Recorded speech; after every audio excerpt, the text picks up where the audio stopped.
Hi, this is Mark. And I'm Valerie, and we're at my home. So today we're going to take a first look at the Hex Home. Now, this is a really cool new kind of security system that actually uses waves, Wi-Fi waves, and Hex Home sent us this system to review. Yeah, and it's not very big, is it? Look at this is the whole system. And as a matter of fact, this system we're showing here is actually larger than you may need. It all depends on how big your house is. You can either have what they call their command center here in one of these senses, or you can have the command center in three of the senses or two of the senses, depending on the size of your home. And basically what happens is you take these devices, you spread them around your house. It sends out those Wi-Fi waves you mentioned. And if anybody walks around and it triggers it, it'll know you're walking around and say, hey, someone's in the house.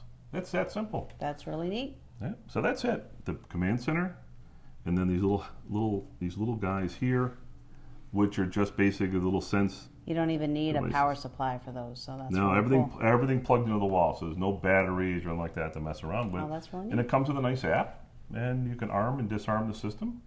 You can even put it in what's called guardian mode, which allows you to kind of watch for things in the house without sending you any alerts. If that makes sense. Mm-hmm. That's really cool. So we're going to go off and install it and test it out. We'll come back and do our full review. Thank you. Thank you.